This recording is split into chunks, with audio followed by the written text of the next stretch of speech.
नमस्कार, मैं वरुण कुमार। आप देख रहे हैं अमर उजाला।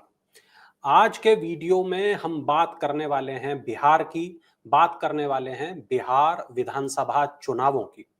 आज मेरे साथ दो मेरे सहयोगी हैं। मेरे साथ सुमित मौजूद हैं, मेरे साथ उत्कर्ष जुड़ रहे हैं। सुमित और उत्कर्ष दोनों बिहार पहुंच रहे हैं और बिहार में अब अमर उजाला पहुंच रहा है, जमीन पर उतर रहा है ये जानने के लिए कि आखिर अमर उजाला के जो हम जिनसे बात करेंगे, हम ये जानने का प्रयास करेंगे कि जो बिहार के लोग हैं वो क्या चाहते हैं, सरकार से उनकी अपेक्षाएं क्या हैं। हम जानने का ये प्रयास करेंगे जमीन पर उतर कर के आखिर बिहार के जमीनी मुद्दे क्या हैं। महिलाओं के दिल की बात जानेंगे, युवाओं के दिल की बात जानेंगे, जनता के दिल की बात जानेंगे और राजनेताओं के दिल की बात भी जानेंगे।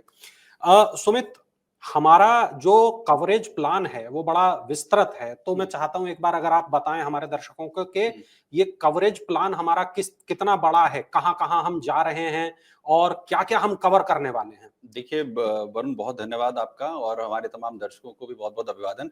उत्कर्ष भी हमारे सहयोगी हमारे साथ यहाँ पर जुड़े हुए हैं और सबसे पहले बात, जैसा आप सभी को पता है कि चुनाव तारीखों का ऐलान जो है वो बिहार में हो चुका है और अमर उजाला ने पूरी जो है वो तैयारी की है अपने तमाम दर्शकों तक बिहार चुनाव की हर एक तस्वीर को ग्राउंड से पहुंचाने के लिए।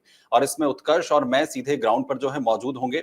और जैसा आप सभी को पता है कि इस बार बिहार के जो चुनाव हैं 2 चरणों में होने वाले हैं और इसमें पहला जो चुनाव है वो 6 तारीख को जो पहली जो डेट होगी, पहले चरण का चुनाव होगा और 11 नवंबर दूसरे चरण का चुनाव होगा और 14 तारीख को उसके 3 दिन के बाद नतीजे सामने आ जाएंगे। लेकिन ये जो पूरा चुनावी कैलेंडर है, इसके बीच में जनता आखिर क्या चाहती है, जनता के मुद्दे क्या हैं, जो ग्राउंड पे आखिर जो है मुद्दे क्या हैं, ग्रामीण परिवेश की बात करें या फिर पटना, मुजफ्फरपुर जैसे जो शहरी इलाके हैं वहां पर जनता जो है वो क्या सोच रही है, इसके अलावा जो चुनावी समीकरण है वो आखिर क्या है, ये तमाम चीजें सीधा ग्राउंड से पहुंचाने की, जनता के जो मुद्दे हैं, जनता की जो बात है वो सीधा आप तक पहुंचाने की तैयारी जो है वो अमर उजाला की पूरी टीम ने यहां से की है। हमारी जो तैयारी है उसमें सबसे पहले वैसे तो 11 तारीख से ही जो है हमारा बिहार की धरती पर पहुंचने की जो शुरुआत है हो जाएगी, लेकिन 12 तारीख से पूरी ग्राउंड रिपोर्टिंग अलग अलग कार्यक्रमों के जरिए लोगों के बीच से जाकर, चाय पर चर्चा कर, आम लोगों की, युवाओं की बात जानकर, महिलाओं की आखिर जो चुनाव को लेकर क्या उनकी सोच है, क्या उनके मुद्दे हैं, क्या उनकी समस्याएं हैं, आम व्यक्ति की, किसान की, मजदूर की, उनकी क्या समस्याएं हैं, इंडस्ट्रियलिस्ट, व्यापारी आखिर क्या सोच रहे हैं और बिहार को आगे पथ पर ले जाने की क्या कुछ तैयारी है। बिहार के तमाम जिलों, तमाम विधानसभा सीटों, मैक्सिमम से मैक्सिमम कवरेज जो है ग्राउंड पर जाकर हो सके वरुण, ये हमारी पहुंचाने की कोशिश है इस बार। जी, उत्कर्ष के पास चलते हैं। उत्कर्ष, आप लंबे वक्त आपने बिहार में रिपोर्टिंग की है, बिहार के तमाम जिले, बिहार की तमाम विधानसभाएं आप खुद देख कर आए हैं, आपने तमाम लोगों से बातचीत की है। जो ये चुनाव का माहौल है, विधानसभा चुनाव 2025 का, क्या लगता है उत्कर्ष, क्या माहौल रहने वाला है इस बार? देखिए, अपने रिपोर्टिंग करियर के हिसाब से बोलूं तो ठीक है, एक दशक बाद एक बार फिर से मैं बिहार में, और एक दशक बाद नहीं, दरअसल एक दशक के अंतराल में लगातार बिहार जाता रहा हूं। साल 2015 का वो विधानसभा चुनाव जिसमें महागठबंधन यानी कि राजद और जदयू, नीतीश कुमार और लालू प्रसाद यादव एक साथ होकर चुनाव लड़े थे, भारतीय जनता पार्टी उनके खिलाफ थी। उस चुनाव से लेकर अब वो चुनाव जहां नीतीश कुमार हर राजनीतिक मंच पर और भाषण के दौरान ये कह रहे हैं कि हम पलटकर कहीं नहीं जाएंगे, ऐसा क्या हुआ कि उनको ये कहना पड़ गया, ये सबको पता है। तो जो अंतर है, जैसा आपने पूछा वरुण, कि लोगों के मन में क्या है, लोगों के मन में ढेर सारे मुद्दे हैं और मैं और सुमित, जैसा सुमित बहुत सही कह रहे थे कि बिहार में 2 चरणों में चुनाव है, ठीक उसी तरीके से अमर उजाला ने इस पूरे जो कवरेज प्लान है हमने अपने दर्शकों के लिए उसे भी बांटा है। 2 चरणों में होंगे। पहला चरण प्रमुख तौर पर मेरे सहयोगी सुमित हैं, वो उसे निभाएंगे, वो उन क्षेत्रों में जाएंगे जहां पहले चरण के चुनाव होने हैं, और दूसरे चरण में पहुंचने की कोशिश होगी मेरी कि आप लोगों के बीच में पहुंचे और बात करें, जैसा सुमित ने भी कहा, कि आप सभी के हिस्सों की। अब थोड़ा सा हमारे जो तमाम दर्शक इस पूरे वीडियो को देख रहे हैं, अगर उनको हम बता दें कि आप लोगों के जिले में किस दिन अमर उजाला जाना है बहुत जल्दी, इसके लिए आप अमरउजाला.com पर हमारे जो सत्ता का संग्राम सेक्शन होता है उसको देखते रहिए, हमारे सोशल मीडिया हैंडल को फॉलो करते रहिए, ताकि हम आपके जिले में कब आ रहे हैं, किस जगह कार्यक्रम कर रहे हैं, इसकी जानकारी बहुत जल्द हम आपको दें। लेकिन फिर भी एक विस्तृत प्लान वरुण जो हमने अपनी ओर से बनाने की कोशिश की है, करीब करीब 1 महीना, 25 से 26 दिन हम अगर दिवाली के उस अवकाश को, जिस दौरान मैं और सुमित भी चाहेंगे कि शायद एक चुनाव के रंग से हम दूसरे रंग में आए, उसको हटा दे तो करीब 25 से 26 दिन ऐसे होंगे जो हम बिहार में बिताएंगे। और ऐसा नहीं है कि सिर्फ 25 से 26 दिन बिताएंगे। अमर उजाला बिहार पर या अमर उजाला पर आपने कुछ ग्राउंड रिपोर्ट्स देखी होंगी। करीब 7 जिले ऐसे हैं जहां से मैं होकर आया चुनाव की घोषणा से पहले। और अगर बड़े मुद्दों की बात करें तो मेरे लिए, और उसके बाद मैं चाहूंगा कि अगर कोई कमेंट सवाल आ रहा हो वरुण तो वो आप लीजिएगा, लेकिन सुमित आपकी और अगर मैं अपनी बात करूं, मैं आपको अपनी तरफ से एक बात बोल दे रहा हूं, मेरा जो सबसे ज्यादा बतौर पत्रकार ध्यान होगा वो इस बार होगा प्रशांत किशोर फैक्टर पर। देखिए, आरजेडी सालों से चुनाव लड़ रही है, जेडीयू सालों से चुनाव लड़ रही है, भाजपा लड़ रही है। ये कॉम्बिनेशन भी पहले आजमाया जा चुका है कि भाजपा और जदयू एक साथ जाए और आरजेडी उनके अलग या खिलाफ रहे। पिछली बार भी यही समीकरण थे। इसमें बस और एक समीकरण अलग होता है जो हम देखे थे वीआईपी पार्टी के मुकेश सहनी का। मुकेश सहनी पिछली बार चुनावों की घोषणा तक राजद के साथ थे और चुनाव की घोषणा के ठीक बाद, सीट बंटवारे के बाद वो एनडीए में आ गए थे सीट बंटवारे के वक्त। इस बार अब तक वो उस महागठबंधन के पक्ष में दिखाई दे रहे हैं। लेकिन जो एक तीसरा फैक्टर होकर उभरा है प्रशांत किशोर जनसुराज, बहुत ज्यादा स्पेकुलेशन भी है कि क्या पहली बार में जैसे दिल्ली में आम आदमी पार्टी थी सफलता मिलेगी, या आम आदमी पार्टी की राजनीतिक तौर पर सफलता असफलता से जनसुराज जैसी पार्टियों को कोई नुकसान भी हो रहा है कि लोग उनसे तुलना करने लग जाते हैं। तो मेरे लिए बतौर रिपोर्टर सुमित जो सबसे ज्यादा इंटरेस्टिंग पॉइंट होगा वो होगा कि प्रशांत किशोर और उनकी जनसुराज जमीन पर किस तरीके से कर रही है। इस फैक्टर पर मेरा ज्यादा ध्यान होगा। सवाल मेरा आपसे ये है, मैं जानना आपसे ये भी चाहता हूं कि हमने देखा कि असदुद्दीन ओवैसी लगातार सीमांचल के जो जिले हैं वहां सक्रिय बने हुए हैं, एक के बाद एक उनके बयान, उनके भाषण सामने आ रहे हैं। क्या आपको लगता है कि असदुद्दीन ओवैसी की पार्टी और असदुद्दीन ओवैसी खुद जो सीमांचल के जिले हैं वहां क्या एक मेजर मैं कहूं कि खिलाड़ी के रूप में सामने आ सकते हैं? देखिए, 5 साल पहले तो उन्होंने साबित किया है, वो आए हैं, मतलब 8 विधानसभा करीब जितना मुझे स्मरण आ रहा है वो लड़े थे और 5 में जीत हासिल हुई थी। वो बात अलग है कि परिणाम के बाद उनके सारे के सारे विधायक आरजेडी में, राजद में शामिल हो गए, उन्होंने तेजस्वी यादव का साथ अपना लिया। लेकिन सीमांचल बतौर पत्रकार हमेशा से बड़ा इंटरेस्टिंग होता है वहां जाना, क्योंकि शायद जम्मू कश्मीर के बाद जो हम एक ये जो लाइन होती है ना, ये मुझे लगता है हर पत्रकार वहां जाकर बोलता है। जिले का नाम मैं बताता हूं, किशनगंज जिले का नाम है। लोकसभा सीट भी किशनगंज होती है, उसमें करीब 3 से 4 विधानसभाएं हैं जो वहां पड़ेंगी। किशनगंज में पहुंचकर ये कहा जाता है, ये बताया जाता है कि जम्मू कश्मीर के बाद रेस्ट ऑफ इंडिया ने, शेष भारत में वो सबसे ज्यादा मुस्लिम डोमिनेटिंग सीट है। यहाँ पर सबसे ज्यादा मुस्लिम मतदाता हैं। ऐसे में वहां पर वोटों का निर्धारण साफ तौर पर मुस्लिम समुदाय के लोग करते हैं। जीत हार का फैसला भी वो करते हैं, क्योंकि उतनी तादाद है अगर वो एक पक्ष में चली जाए, ध्रुवीकरण अगर धार्मिक हो जाए तो। और इसीलिए बड़ा अहम हो जाता है कि सबसे ज्यादा कैंडिडेट एआईएमआईएम अपने किशनगंज में देती है। लेकिन बात सिर्फ किशनगंज तक नहीं, जिस सीमांचल का आपने जिक्र किया, जैसा मैंने आपसे कहा कि दूसरे चरण के चुनाव जिन जगहों पर है वहां मैं जाऊंगा, तो किशनगंज, पूर्णिया, अररिया, सुपौल, ये वो इलाके हैं, मधेपुरा या भागलपुर, यहां तक, मधेपुरा तक अगर मैं गिनूं, जहां पर हम पहुंचने की कोशिश करेंगे, बात करेंगे। किशनगंज एक और मामले में बड़ा इंटरेस्टिंग है। अगर मैप पर कोई किशनगंज को देखे, वरुण, सुमित, आप दोनों को ही अगर मैं कहूं, किशनगंज को अगर कोई नक्शे पर देखता है भारत के, तो किशनगंज का एक छोर नेपाल से मिलता है, दूसरा छोर पश्चिम बंगाल से। लेकिन पश्चिम बंगाल से जो छोर मिलता है वहां से उस चिकन नेक की भी एक शुरुआत होती है कि करीब 20-21-22 किलोमीटर का पैच है और उसके बाद बांग्लादेश की सीमा लगती है। यानी वहां जो पश्चिम बंगाल राज्य है वो सिर्फ 20-22 किलोमीटर का एक पैच आता है और वहां से फिर पश्चिम बंगाल शुरू हो जाता है। ऊपर आप जाएंगे तो दार्जिलिंग, यानी सांस्कृतिक रूप से भी वो बड़ा अलग है कि पश्चिम बंगाल में भी जो एक कल्चरल चेंज आता है वो किशनगंज एक लाइन है उसके लिए। तो सुरक्षा की दृष्टि से, सामरिक दृष्टि से बेहद संवेदनशील, और डेमोग्राफी की जिसका जिक्र कुछ दिन पहले प्रधानमंत्री नरेंद्र मोदी ने और अमित शाह ने अपने भाषणों में किया था कि इस देश के सीमावर्ती जिलों को आप देखिए तो वहां डेमोग्राफी चेंज की एक बात होती है। और अगर एसआईआर जैसा कोई मुद्दा जमीन पर बिहार में दिखाई दे रहा है तो मुझे लगता है वरुण कि सीमांचल के वो इलाके होंगे जिनमें शायद इसकी सबसे ज्यादा बात कही जाएगी, क्योंकि वहां उन इलाकों में बांग्लादेशी अवैध तरीके से आए नागरिकों के मुद्दे उठते रहे और सालों से उठते रहे हैं। मैं 2015 में भी किशनगंज गया था और चूंकि बिहार का आखिरी या आजकल जैसा हम कहते हैं पहला जिला है, तो कई बार विकास की तमाम परिभाषाएं वो आपको जमीन पर नहीं दिखती। तो हाँ, आपके सवाल का जवाब कि मुझे ये लगता है कि ओवैसी बड़ी मजबूती से सीमांचल लड़ने की कोशिश करेंगे। जो हमको फिल्टर होकर बातें हम तक आ रही है कि 20 सीटों के आसपास वो चाहते हैं कि जहां पर मजबूती से अपने उम्मीदवार उतारें।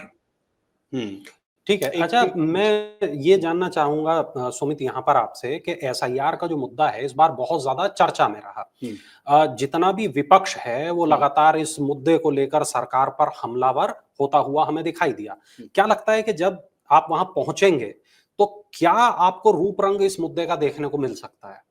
वरुण, इसमें मैं खास बात बताऊं, उत्कर्ष भी जो है इस बात को जानते होंगे कि अभी हाल ही में जब ये वोट अधिकार यात्रा संपन्न हुई तो उसे कवर करने के लिए और उस दौरान भी जो है हम वहां पर मौजूद रहे थे। पटना के दौरान भी, पटना में भी हम मौजूद रहे। उस वक्त हमने उसे कवर करने की कोशिश की।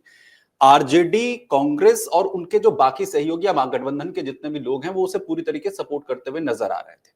दूसरी बड़ी बात यह है कि ग्राउंड पर जो शहरी इलाके हैं, जो या फिर जो पढ़ा लिखा जो वोटर है बिहार के अंदर, जिसकी बहुत ही सीमित संख्या नजर आती है। मैं पढ़ा लिखा इससे समझिए कि शहरों में रहने वाला, जो शहरों में रहने वाला है, टीयर 1 सिटी के अंदर या टीयर 2 के अंदर जो रहता है, जो ग्रामीण परिवेश के जो लोग हैं वो उससे कितना कनेक्ट होते हैं, ये सब कुछ उस पर निर्भर करेगा। क्योंकि अमूमन वोट अधिकार यात्रा को हम सिर्फ अगर शहरी इलाकों से या फिर डिजिटल के माध्यम से अगर नापने की या तौलने की कोशिश करेंगे तो उसका वो परिणाम जो है वो नजर नहीं आता है। लेकिन इसके बाबत अगर हम ग्राउंड की बात करें तो ग्राउंड पर उसका वो जो हाइप आपको डिजिटल मीडिया पर नजर आता है वो उस तरीके का हाइप नहीं दिखता है जो हमारा आकलन है। लेकिन इसकी वास्तविक तस्वीर, जैसा जो है उत्कर्ष ने भी कहा, इसकी वास्तविक तस्वीर पता चलती है उस बिहार के अंदर जाकर जो ग्रामीण परिवेश के अंदर रहता है। क्या उस तक वो मुद्दा पहुंच पाया है या फिर नहीं पहुंच पाया है? वहां कितने लोगों के नाम कटे हैं या फिर नहीं कटे हैं? उन्हें वास्तव में उससे दिक्कत हुई है या फिर नहीं हुई है? और उनको जो है ये लगता है कि उनके ऊपर जो वर्तमान में जो सरकार है या लोकसभा के अंदर जो चुनाव हुए हैं उन्होंने किसी और को वोट दिया था या नतीजे जो है वो कुछ आएंगे, ये इस पर पूरी तरीके से निर्भर जो है वो करेगा। लेकिन अगर मैं सिर्फ उस कालखंड की बात करूं जिस दौरान हम 3 से 4 दिन वहां पर रहे हैं, और मैं चाहूंगा कि उत्कर्ष भी इस पर बताएं क्योंकि उन्होंने तकरीबन 7 जिलों को उस दौरान जो है वो कवर भी किया है। उस एसआईआर का जो मसला है मुझे उतना इंपैक्टफुल वर्तमान में नजर नहीं आया है। वापस हम एक बार फिर से ग्राउंड पर जाएंगे, वहां से हमें दोबारा क्या रिपोर्ट मिलती है, तब पूरी तस्वीर जो है वो उत्कर्ष साफ हो पाई। उत्कर्ष, आप जब वहां थे तो आपको क्या लगा कि एसआईआर का जो मुद्दा है कितना बड़ा मुद्दा हो सकता है? क्योंकि वोट चोरी हल्ला तो बहुत मच रहा है। देखिए वरुण, सुमित की ना बातों से मैं बिल्कुल सहमत हूं। और मुझे याद है कि मैं जिस दिन मैं मुजफ्फरपुर में था, मैं और सुमित एक लाइव पर भी हम जुड़े थे। तकनीकी खामी कांड में बहुत देर उसमें जुड़ नहीं पाया था क्योंकि हम काफी उसके बिहार के अंदरूनी इलाकों में थे और नेटवर्क एक स्वाभाविक समस्या होती है। लेकिन अगर उसको हटा दें, मैंने सुमित से यही सवाल पूछा था उल्टा, जबकि सुमित को मुझसे सवाल पूछने थे कि मैं बतौर रिपोर्टर ग्राउंड पर क्या कर रहा हूं। पर मैंने सुमित से बात पूछी थी कि सुमित, और ये दर्शकों को फिर याद दिला दूं कि सुमित उस 1 तारीख की हुई बड़ी रैली में शामिल थे जब वोट अधिकार यात्रा संपन्न हुई थी पटना के ऐतिहासिक गांधी मैदान में। और उसके बाद आपने कुछ इंटरव्यू किए बिहार में, आपने कई लोगों से बात की थी सुमित। जो आप शहरों में देख रहे थे ना, मैं आपसे कम से कम ये कह सकता हूं कि उत्तर प्रदेश की सीमा से लगे 7 जिलों में हम घूमे। गोपालगंज, मुजफ्फरपुर, इसके बाद हम गए वैशाली, हम गए नालंदा, हाजीपुर हम गए, पटना में हम थे ही थे, राजधानी पटना में आप भी थे, हम भी थे। एक चीज है कि एसआईआर पर ना वरुण, देखिए एक बात जो एसआईआर को लेकर राहुल गांधी कह रहे हैं कि वोट कट रहा है, उन्होंने वो तथ्य रखे, एक प्रेजेंटेशन रखा। मैं बतौर पत्रकार यही कह रहा है कि वो सब गलत है। लेकिन मैं ये कह रहा हूं कि आप जब ये कहते हैं कि ये वोटर कांग्रेस का ही था या ये वोटर राजद का ही था, ये कैसे आपने पता किया? जो मैसेज है ना वो जमीन पर अभी शायद उस तरीके से नहीं पहुंचा है। वोटर लिस्ट में गड़बड़ियों के मुद्दे पर लोग मुखर हैं कि भाई बीएलओ नाम काटता है, बीएलओ नाम नहीं डालता, बीएलओ नाम नहीं जोड़ता। लेकिन कई बार वो बीएलओ इतना स्थानीय मामला हो जाता है कि अगर वरुण तो वरुण ये नहीं देखते मैं किस पार्टी का हूं, वरुण ये देखते हैं कि भाई मेरी उत्कर्ष से दोस्ती नहीं है, किसी भी तरीके से किसी भी कागज के कारण उत्कर्ष का नाम नहीं आएगा। दूसरा, एक बात सही है कि जब सुप्रीम कोर्ट में इस मामले की सुनवाई हुई, आधार कोई कागज माना गया। ये देखिए ना कि जो पहली लिस्ट आई थी और उसके बाद जो दूसरी संशोधित लिस्ट आई है उसमें करीब 30 लाख ज्यादा नाम है। यानी संशोधन के बाद, रिलैक्सेशन के बाद 30 लाख नाम और जुड़े हैं।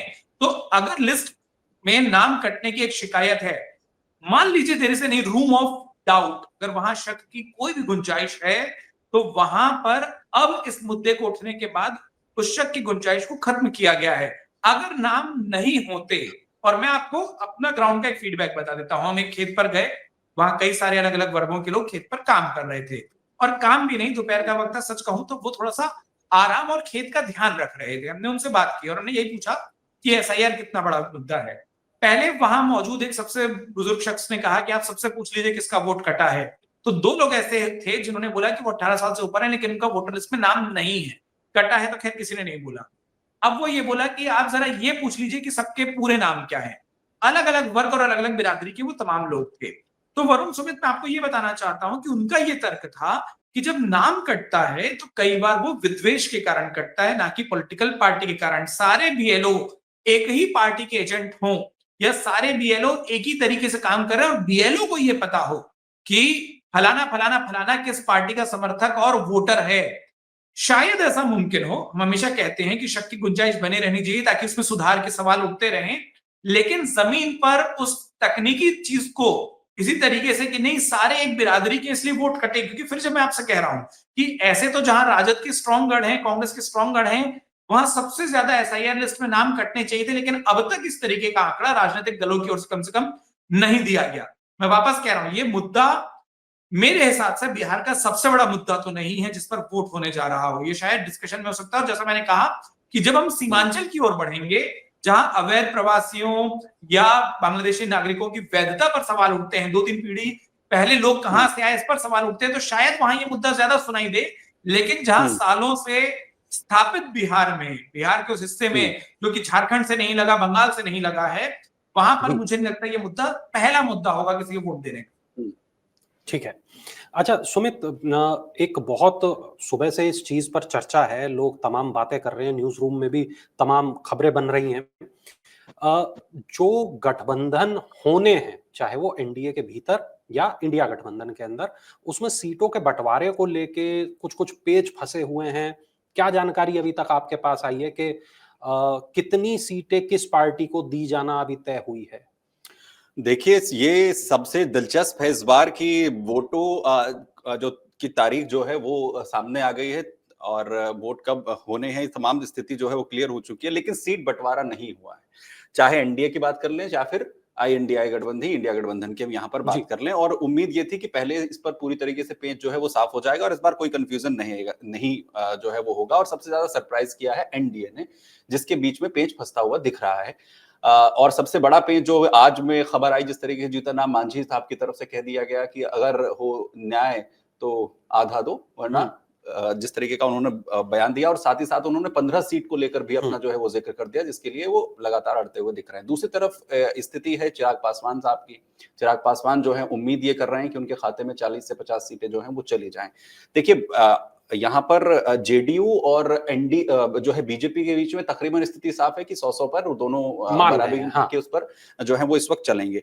इसके अलावा चिराग पासवान के खाते में जो है वो कितनी सीटें जाएंगी, इसे लेकर जो है पूरा पेच इस वक्त फंसता हुआ दिख रहा है। धर्मेंद्र प्रधान उन्हें लगातार जो है मनाने की कोशिश कर रहे हैं। चिराग पासवान के खाते में जो स्थिति है वो अभी भी 20 से 30 सीटों की है। वो भले ही 50-55 का जो है आंकड़ा यहाँ पर मान ले, 30 सीटें भी अगर उन्हें मिल जाती हैं तो मानिए कि बढ़ोतरी के साथ उन्हें मिल गई हैं, उनकी स्थिति जो है क्लियर हो जाएगी। जीतन राम मांझी के खाते में जो है वो 8 सीटें अगर उन्हें मिलती हैं तो उन्हें उस पर संतुष्ट होना होगा। 15 के लिए भले ही वो लगातार जोर आजमाइश यहाँ पर कर रहे हो, और ये आप तय मानिए कि एनडीए जो है वो उन्हें इस पर पूरी तरीके से हामी भी भरवा लेगा, इतनी कोई बड़ी गुंजाइश उसके लिए नहीं है। और नीतीश कुमार के लिए जो स्थिति है वो ये कि भले ही उन्हें इस वक्त केंद्र के लिहाज से जो समझा जाता है कि उनके हाथ में जितनी सीटें हैं वो उतने पावरफुल हैं, अगर वो केंद्र का जो बटन है वो नहीं दबाएंगे, क्योंकि उन्हें बार बार लगातार ये साफ करना पड़ता है कि वो अपना खाता जो है वो किसी भी हालत में बदलने वाले नहीं है। जहां उनका खाता खुला है उसी के साथ वो बैठे रहेंगे। दूसरी तरफ आरजेडी की स्थिति साफ है कि 130 से लेकर 135 सीटों के आसपास वो लड़ सकती है। सबसे बड़ी बात जो सबसे ज्यादा सरप्राइजिंग इस बार होगा वो होगा कांग्रेस के लिए। कांग्रेस ने जो इस वोट अधिकार यात्रा इस बार निकाली, उसके बाद ये कहा जा रहा है कि उसका जो मेन कैडर है वो उसके साथ जुड़ गया है, जो पूरी तरीके से वहां पर समाप्त हो चुका था। इस यात्रा का सबसे ज्यादा फायदा जो है वो राहुल गांधी को हुआ है, कांग्रेस को हुआ है। आरजेडी के जो वहां पर कार्यकर्ता थे, जब हम ग्राउंड पर थे वहां पर, मैं एक खास बात आपको बताना चाहूं, वहां पर जो झंडे देख रहे थे, मैंने एक व्यक्ति से वहां पर सवाल भी इसे लेकर कर लिया था। मैंने उन्हें ये कहा कि यहाँ पर जो झंडे दिख रहे हैं वो ज्यादातर झंडे जो है मुकेश सहनी की पार्टी के दिख रहे थे। या फिर वहां पर झंडे जो है वो कांग्रेस के दिख रहे थे, आरजेडी के झंडे अपेक्षाकृत बाकी पार्टियों के वहां पर कम थे। इस बात का सवाल जब मैंने किसी एक महिला से वहां पर पूछ लिया, वो जो है संयोगवश पार्टी की जो है कार्यकर्ता निकली, मुकेश सहनी की पार्टी की वो कार्यकर्ता थी, उनका ये कहना था कि ये जो झंडे थामे हुए आपको लोग दिख रहे हैं कांग्रेस पार्टी के, ये सभी के जो है वो मिक्स हो चुके हैं। लेकिन मेरा उनसे सवाल था तो फिर आखिर जो है वो कांग्रेस पार्टी के क्यों दिख रहे हैं, आरजेडी के क्यों नहीं दिख रहे हैं? तो उसमें से एक व्यक्ति ने ऑफ द रिकॉर्ड मुझे ये कहा कि साहब ये बात समझ लीजिए कि यहाँ पर राहुल गांधी को ज्यादा जो है संतुष्टि देनी है, और ये जितने भी कार्यकर्ता यहाँ पर बैठे हुए हैं ये आरजेडी के हैं और कांग्रेस का झंडा थामे हुए इस वक्त बैठे हुए हैं, वरना कांग्रेस का तो पूरा यहाँ पर जो है वो सुपड़ा साफ है। लेकिन बड़ी बात यह है कि कांग्रेस पार्टी और राहुल गांधी इससे पूरी तरीके से उत्साहित है, और इसीलिए उनकी तरफ से बार बार जो है अपनी सीटें बढ़ाने की उम्मीद की जा रही है कि उनकी जो सीटें हैं वो बढ़ जाएं। हालांकि इससे पहले अंदरूनी खाने ये भी खबरें आई थी कि आरजेडी ने साफ कह दिया है कि वोट अधिकार यात्रा आपने निकालनी है, अपनी मंशा आपने पूरी कर ली है, एसआईआर के मसले से आखिर जो कुछ निकालना है वो आप निकाल लीजिए, लेकिन सीटों की बढ़ोतरी की अगर आप उम्मीद यहां पर करेंगे तो वो आपको जो है बढ़ती हुई नजर नहीं आएगी। यहां ये देखना है कि क्या राहुल गांधी या कांग्रेस पार्टी उसे स्वीकार करते हैं या फिर नहीं करते हैं। 50 से 55 सीटें उनको मिल जाएंगी, उससे भी ऊपर चले जाएंगे या फिर उससे भी कम में, क्योंकि आरजेडी पूरी तरीके से कोशिश यही करेगी कि तेजस्वी यादव का चेहरा हो, और साथ ही साथ जो सीटों की मांग कांग्रेस यहां पर कर रही है वो ना वहां पर दी जाए, क्योंकि आरजेडी बेहतर तरीके से ये समझती है कि कांग्रेस भले ही उम्मीद कर रही हो कि उसकी स्थिति बिहार के अंदर इस वक्त सुधर गई है, लेकिन वैसी परिस्थिति ग्राउंड पर नहीं है। और तीसरी बात में जो मैं इसमें कहना चाहता हूं, हमने जो मनमुटाव की स्थिति है वो लगातार इस यात्रा के दौरान भी देखी है। राहुल गांधी केंद्रीय नेतृत्व में प्रधानमंत्री का चेहरा हो, अगर केंद्रीय नेतृत्व में महागठबंधन की सरकार आती है, आईएनडीआई की सरकार आती है, इंडिया गठबंधन की सरकार आती है, तो उसका चेहरा राहुल गांधी होंगे। ये तेजस्वी यादव ने भले ही पूरी यात्रा के दौरान कहा, पूरी आरजेडी और बाकी नेता जो है वो बोलते रहे, लेकिन तेजस्वी यादव इस बार इंडिया गठबंधन के बिहार के अंदर चेहरा है, ये इस बात को स्वीकार उन्होंने नहीं किया है। इसे लेकर भी लगातार स्थितियां बार बार जो है सवाल किए गए। आपको भी याद होगा जब प्रेस कॉन्फ्रेंस के दौरान उनसे सवाल जो है किया गया, बार बार वो उससे कन्नी काटते हुए नजर आए हैं। तो वो जो हमजोली दिखाने की कोशिश हो रही है, कम से कम वो हमजोली अभी तक नहीं है। लेकिन बड़ी बात यह है कि इसमें बाकी दलों को किस तरीके से साधा जाएगा। इसमें तो सबसे बड़ी स्थिति आरजेडी और कांग्रेस की है। कांग्रेस को आखिर क्या 50 सीटों के अंदर समेट दिया जाएगा या 55 सीटें या उससे ज्यादा 60 तक की उम्मीद जो इस वक्त लगाए बैठी है कांग्रेस, वहां तक दिया जाएगा। इसके अलावा वामदल की बात कर लें या फिर मुकेश सहनी की पार्टी के जो खुद को उप मुख्यमंत्री का दावेदार भी इस बार पेश कर रहे हैं, क्या उनके लिए कोई गुंजाइश यहां पर नजर आएगी, जिसमें 14 से 18 सीटें एक आकलन है मोटा मोटा, जो उम्मीद की जा रही है कि इतनी जो सीटें उनके खाते में जा सकती है। लेकिन सबसे बड़ी बात यह है कि कितनी जल्दी अब ये सीट बंटवारा हो जाए, क्योंकि तारीखें बहुत नजदीक आ चुकी हैं। उसके बाद दिवाली, छठ और साथ ही साथ उसके बाद पहले प्रथम चरण का जो है चुनाव भी हो जाएगा। ठीक है उत्कर्ष, मैं यहां पर एक सवाल मेरा यहां पर यह भी है, बार बार इस चीज को लेके कहा जा रहा है कि क्या इस बार भी एनडीए की तरफ से नीतीश कुमार ही सीएम का चेहरा होंगे? तो ये जो सवाल है ये बार बार निकलकर सामने आ रहा है। नीतीश कुमार के कभी स्वास्थ्य कारणों की बात कही जा रही है, कभी और तमाम तरीके की अन्य बातें की जा रही है। बीजेपी का जो कद लगातार वहां बढ़ रहा है उसका हवाला दिया जा रहा है। क्या लगता है कि अगर एनडीए दोबारा सत्ता में लौटता है तो क्या नीतीश ही चेहरा होंगे या फिर इस बार जो तस्वीर है वो बदल जाएगी? देखिए, मैं जैसे सुमित ने बताया ना, मैं आपको उसी तरीके से बताता हूँ। जी, कोशिश ये करेंगे कि हम आप लोग भी फ्रेम में रहें तो एक रिएक्शन समझ आ जाएगा। और सुमित, ये आपके लिए ज्यादा है क्योंकि आप और मैं चलेंगे।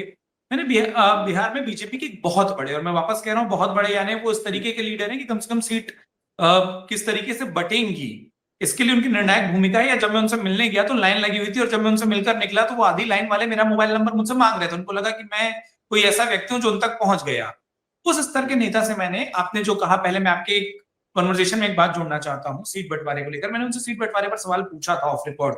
हम पत्रकार अक्सर ये करते हैं, अगर ऑन रिकॉर्ड ना मिले अपनी समझ के लिए काम करते हैं। उन्होंने मुझे कहा कि हमारे सहयोगी दलों में से कोई एक दो कम हो जाए ना तो बहुत हमको दिक्कत नहीं होगी। तो जो आप कह रहे हैं ना जीतन राम मांझी या चिराग पासवान वाला, तो बीजेपी मेंटली ये प्रिपेयर थे कि हम बात तो करेंगे, मैसेज लेकर चलेंगे, लेकिन नुकसान जो होगा हमारा नहीं होगा अगर होता है तो। दूसरा, अब इसमें वरुण का सवाल जुड़ जाता है, क्यों? जब मैंने उनसे पूछा कि ऐसा क्यों, तो उन्होंने कहा कि हम ये मानकर चल रहे हैं कि हम पिछले चुनाव से ज्यादा बेहतर हैं, और उसके पीछे उन्होंने कुछ कारण अपने गिनाए। वो पार्टी का अपना एनालिसिस हो सकता है, लेकिन वरुण, आपके सवाल का उनको सुनने जमीन पर 7 जिले, और मैं वापस से बार बार बोल रहा हूं कि बिहार बहुत विस्तृत, बहुत विस्तार वाला राज्य है। सिर्फ 7 जिलों से उसका कोई न आकलन नहीं केवल बनाया जा सकता, लेकिन वो घूमने के बाद क्षेत्रफल के एक बात लिहाज जो से मैं बल्कि विस्तार है उत्कर्ष, बल्कि माना जाता है कि जो बिहार के लोग हैं उनकी राजनीतिक समझ भी बहुत बढ़िया होती है। बिल्कुल, लेकिन अच्छी बात ये कि खुलकर बात करते हैं। मतलब जी। अगर कुछ पसंद ना पसंद हो तो बहुत इशारे नहीं करते हैं।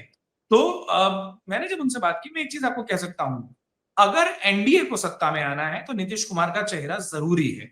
जो आपने मुझसे पूछा ना कि क्या वो सत्ता में आएंगे तो नीतीश कुमार चेहरा होंगे, मैं उसको उल्टा बोलता हूं, नीतीश कुमार चेहरा होंगे तो वो सत्ता में आएंगे। क्योंकि आज की तारीख में भारतीय जनता पार्टी ये ऐलान कर दे कि नीतीश कुमार चेहरा नहीं होंगे तो सबसे बड़ा क्राइसिस हो जाएगा कि फिर चेहरा कौन होगा।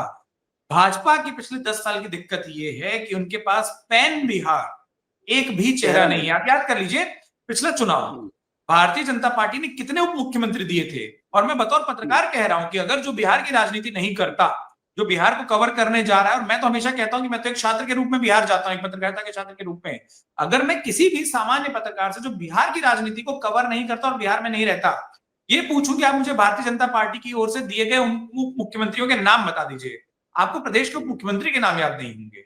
और ये सच्चाई है कि आपने इस कदर आज सम्राट चौधरी चेहरे पर दिखते हैं, हमको विजय सिन्हा दिखते हैं, हमको दिलीप जायसवाल दिखते हैं, क्योंकि एक प्रदेश अध्यक्ष हैं, एक उप मुख्यमंत्री, एक दूसरे उप मुख्यमंत्री हैं। लेकिन सम्राट चौधरी पर जिस तरीके की से प्रशांत किशोर ने एक घेराव किया है, आप ये देखिए कि नीतीश कुमार की ना एक अजातशत्रु सी इमेज है। मतलब अब उनके खिलाफ आरोप क्या है कि नीतीश कुमार की एज हो गई, नीतीश कुमार बहुत स्वस्थ नहीं है, लेकिन नीतीश कुमार बिहार चलाने में अब कैपेबल नहीं है। लेकिन नीतीश कुमार के ऊपर वो तमाम दाग नहीं लगते जो बिहार की राजनीति या सियासत में किसी भी चेहरे को जब आप आगे करते हैं तो तमाम लगते हैं, चाहे अपराधीकरण के, चाहे भ्रष्टाचार के, चाहे अलग चीजों के।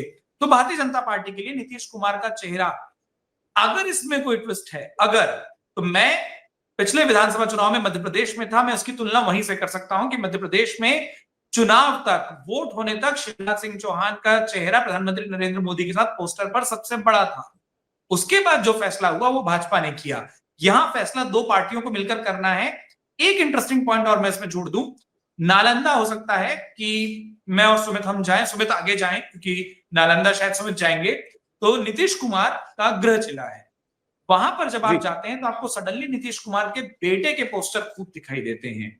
और ये जेडीयू भी जानती है कि अगर कहीं और लीडरशिप तैयार करने की बात होगी तो हमारे पास भी जेन नेक्स्ट का एक चेहरा होना चाहिए जिस पर जेडीयू फोकस कर रही है। ये जेडीयू और बीजेपी दोनों के साथ दिक्कत है कि उनके पास नीतीश कुमार के कद का कोई भी लीडर नहीं है। देखिए, आप सत्ता में आने के बाद किसी को मेकशिफ्ट लीडर बना लीजिए, लेकिन उसके चेहरे पर सबसे आप वोट डला देंगे, ये अभी मुश्किल है। ये नीतीश कुमार में ही काबिलियत है। और इसीलिए एक आखिरी लाइन जो मैं बोलता हूं, जैसे ही पटना सुमित आप तो हो आए हैं, हम लोग जब दोबारा पहुंचेंगे, एक बड़ी सुंदर सी और बड़ी अजीबोगरीब तस्वीर है। भारतीय जनता पार्टी का जो प्रदेश कार्यालय है वरुण, उसकी बाउंड्रियों पर बड़े बड़े पोस्टर लगे हैं जिसमें जितने बड़े प्रधानमंत्री नरेंद्र मोदी की तस्वीर है उससे शायद थोड़ी सी छोटी नीतीश कुमार की। उसी रोड के दूसरी ओर, एक ही रोड है, उसी रोड पर आगे जेडीयू का ऑफिस है, उसके ठीक सामने जदयू का ऑफिस है। जेडीयू के ऑफिस में नीतीश कुमार के पोस्टर के साथ प्रधानमंत्री नरेंद्र मोदी हैं।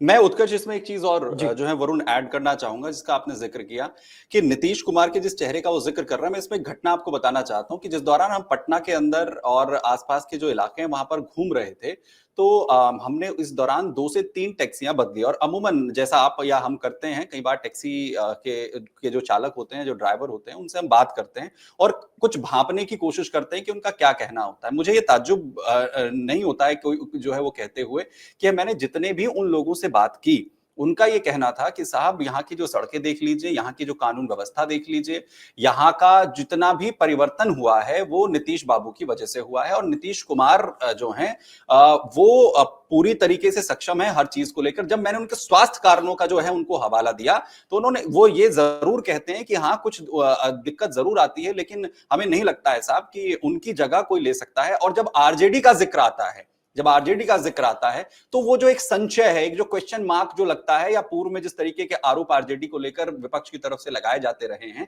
वो जो डर है वो अभी भी उस पीढ़ी से नहीं निकला है। और एक जो है उत्कर्ष, ये कहा भी गया कि कई बार जो है वो चर्चा भी होती है कि ये नई पीढ़ी है और ये नई पीढ़ी को उस दौर की जो है वो याद नहीं है, लेकिन ऐसा नहीं है। ये जो 20 साल का वक्त बीता है, ये बहुत लंबा, 20 साल का मुझे नहीं लगता है कि अंतराल बहुत लंबा अंतराल होता है। और इस अंतराल में वो चीजें अगर दिमाग से निकल गई हैं या फिर उस दौर को लोगों ने जो है वो देखा है। और सबसे एक अंतिम चीज मैं और कहना चाहूंगा इसमें कि वहां पर जो मरीन ड्राइव बनाई गई है, मैं वहां पर एक कार्यक्रम करने के लिए जो है वो गया था। तो जिस दौरान मैं वहां पर पहुंचा तो वहां पर जो आसपास के लोग थे, ज्यादातर ने मेरे पास आकर सिर्फ मुझे इस बात के किस्से सुनाए कि यहाँ पर साहब कैसा दौर ये हुआ करता था, यहाँ पर कैसे जो है वो खनन हुआ करता था, पूरे खनन माफियाओं का यहाँ पर दौर था और रात शाम को 5 बजे के बाद आप यहाँ से निकल नहीं सकते थे। और अब ये शाम का रात का 8 बजे का वक्त है, जो लोग यहाँ पर घूम रहे हैं, आइसक्रीम खा रहे हैं। तो कम से कम ये चीजें जो है वो लोगों के दिमाग में है, अगर वो जिक्र कर रहे हैं किसी बाहर के व्यक्ति को वहां पर आकर जो है वो देखते हैं या किसी पत्रकार को देखते हैं। उत्कर्ष, बिल्कुल। चलिए, बहुत धन्यवाद आप दोनों साथियों का। कल फिर 5 बजे हम लोग एक बार फिर बैठक लगाएंगे, फिर देखेंगे, नए मुद्दे, नई चीजें लेकर आएंगे और आप दोनों से ये भी जानेंगे और कवरेज को लेकर आपने क्या-क्या तैयारियां की हैं। चलिए, बहुत शुक्रिया आप दोनों का, बहुत शुक्रिया हमारे दर्शकों का इस हमारे शो को देखने के लिए। तो कल फिर 5 बजे जरूर जुड़िएगा। सत्ता का संग्राम, बिहार विधानसभा चुनाव 2025। तब तक के लिए नमस्कार।